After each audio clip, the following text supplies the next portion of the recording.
Today, I want to give you some tips on fighting at long range. So maintaining a distance between you and your opponent and keeping them at that distance so that you can rely on your long range weapons.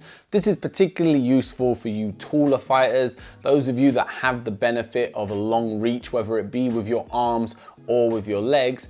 And I will say that for a lot of shorter fighters, they don't ever really practice these skills because they're always concerned with getting on the inside. But it is an important part of your game. You might at some point actually fight someone your height, and it will benefit you to have the ability to fight at distance as well as get in close. The first thing you need to do when trying to keep a fight at long range is identify the correct weapons. This means going through your list of techniques that are allowed for whatever your given sport is and figuring out which ones have the longest range. If you're boxing, that's going to be your straight jab or your rear cross or punches straight into the body.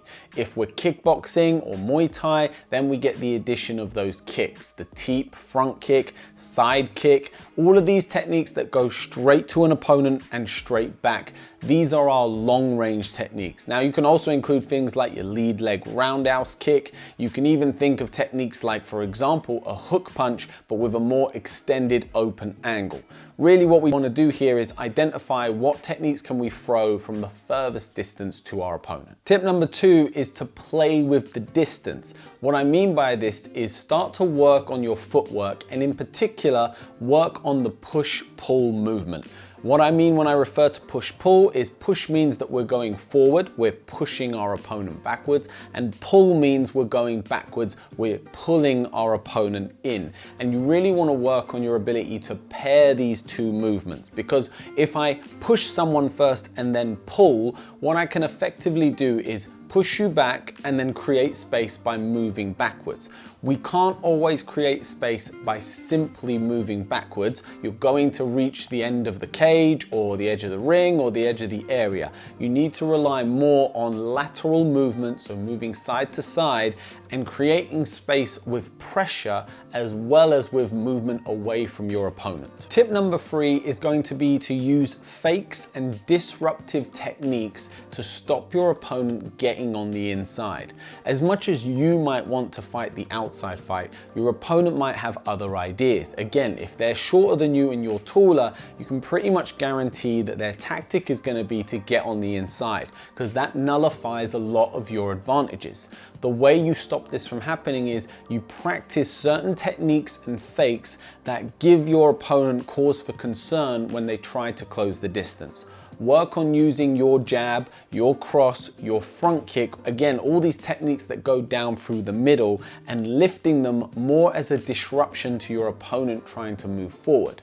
Now, as well as throwing techniques, you can simply throw fakes. Every time your opponent tries to take a step in, you give them a hard fake or you make them think and fear that something is going to come their way if they try to get into the space. If you're lucky enough to hit them every time they try to step in, over time you're mentally going to break them down because they're not going to be able to find a way to get past that attack or that defense that's keeping them at bay. Number 4, and we touched on this with number 2, but it's use lateral movement. In number 2, we spoke mostly about the idea of pushing and pulling, so creating space by using pressure. What I mean here is you've got to use lateral movement to create more space for yourself.